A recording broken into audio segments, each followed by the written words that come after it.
Everybody, what's going on? Hope you're all doing good today, and just back for another video. And hey, I've been getting a bunch of questions here on the comment section of the videos about just different things, like different topics. People want some tips and advice on different topics, and sort of going to try to go through and answer several of these a week, because I've been getting some really good ideas for it. Questions that I think is going to interest a lot of people. Try to sort of do these pertinent to the season that we're in. And I had a comment yesterday. One of the subscribers wanted to know about fishing submerged grass during the pre-spawn, some tips on that.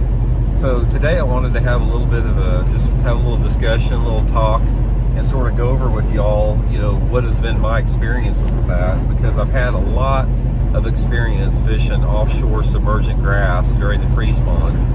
And I'll tell you right off the bat, fishing offshore Milfoil and Hydrilla in the pre-spawn, it's got to rank up there as one of my definitely in my top 5 favorite ways to fish.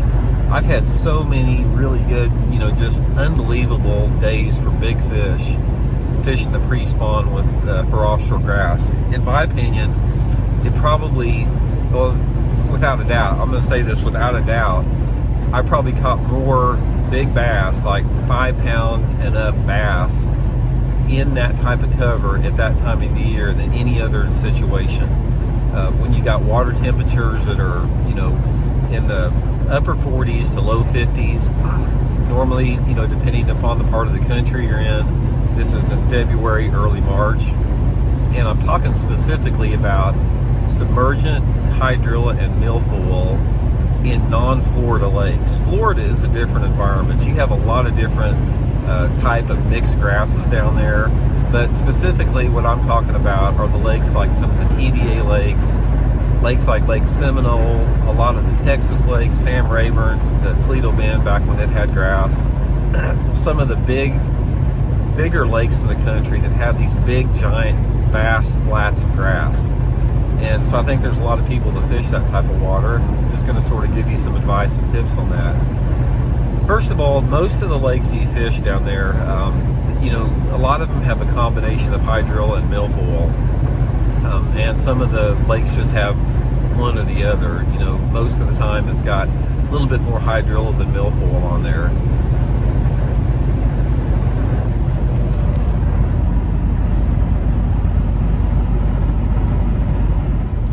So what I want to do is sort of give you some advice on fishing, whether it be Hydrilla or Milfoil that you have in the lakes that you're fishing, and sort of give you just sort of an overview of that.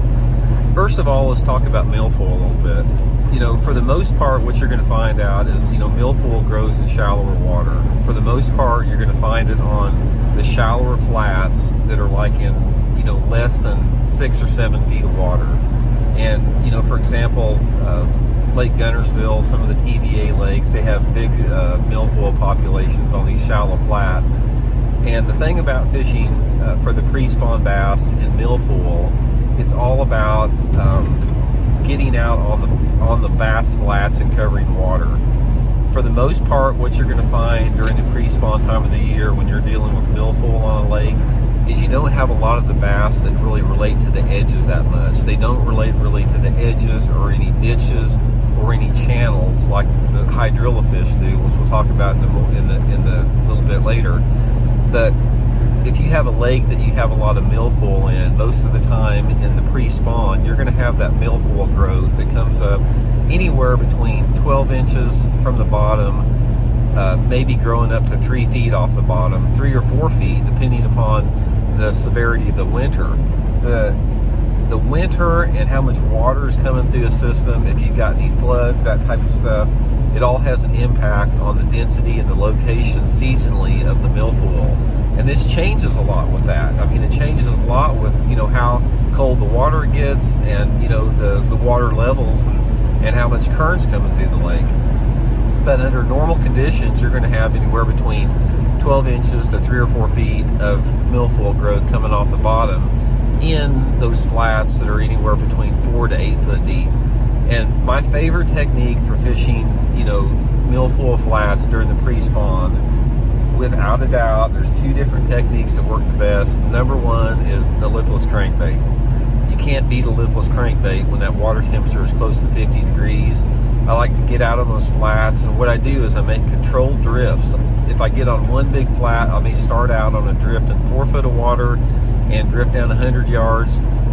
The next drift, I'll move out to maybe 5 or 6 feet of water, drift down 100 yards, and I try to sectionalize the lake based upon those drifts. And what happens most of the time, you're going to find out in pre-spawn milfoil conditions, once you catch a fish, particularly if that fish is like over 3 pounds, there's generally a school of bass in that area. And the only way that you can really figure out how to fish these big milfoil flats is by fishing them to see if the fish are there. You can't look at a milfoil flat in relationship to the structure and the cover underneath and say this is going to be a productive flat or this is a non-productive flat. That's one of those places you have to get out there and just cover water with moving baits until you figure out, how to catch the fish. The second way that I like to fish them is with a big spinnerbait. Anytime you got water temperatures close to 50 degrees and you have a milfoil flat, a big spinnerbait, like a 1/2 ounce to 3/4 ounce body with like a big number 6 or number 7 willow leaf, that will catch the biggest bass in the lake in milfoil. So what I like to do is I like to try to locate the bass with the lipless crankbait, and then I come back through that area with the big spinnerbait, and normally that's when I catch my biggest ones, is on that big spinnerbait slow rolling it. You can vary the rattle or the lipless crankbait size. I'll use anywhere between 1/4 to 3/8, sometimes to 3/4, sometimes even up to 1 ounce vibrating bait, depending upon the wind or the depth of the milfoil. And then slow rolling that big spinnerbait, just depending upon the depth of it and the density of the grass and the wind conditions. So that's one of the things that I would suggest with the milfoil, is just locating the biggest flats you can find and just make those systematic drifts through different depths of the flat. Now Hydrilla is a little bit different because Hydrilla will grow in deeper water than the milfoil. And I'll use an example like Sam Rayburn as a prime example, or even back like Toledo Bend when it used to have a lot of Hydrilla in it. A lot of times the Hydrilla in a Hydrilla lake, it'll grow out of 15 feet of water. And the density and the location and how high that Hydrilla grows during the pre-spawn is dependent upon, again, your water temperature, the severity of the winter, if the water's been stable or if it's been up or down. There's just a lot of different variables that go with that. But one of the things you'll find out about Hydrilla and milfoil both is like I said, the location of it and the density of it changes year to year. It's not consistent. So that's why you have to spend a lot of time graphing these flats out. The difference between Hydrilla and milfoil is the fact that the bass on Hydrilla lakes, they relate more to the ditches and the deep water nearby the Hydrilla, the hard edges of the Hydrilla, more than the milfoil bass do.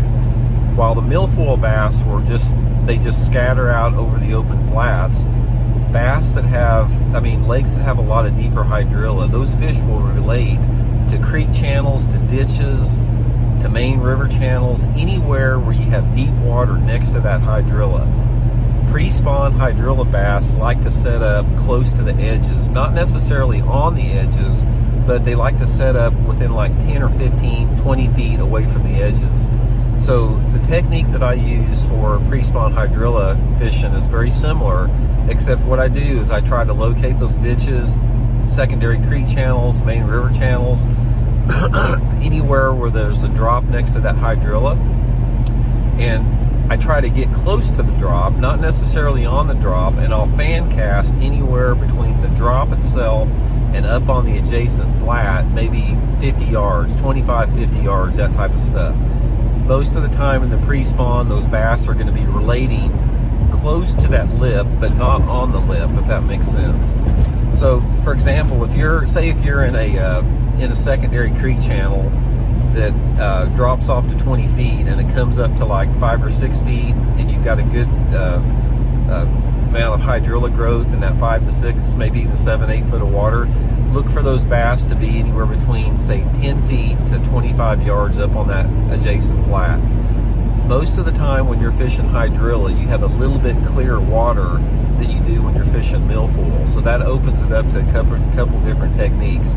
I still like the lipless crankbait. I still like the big spinnerbait.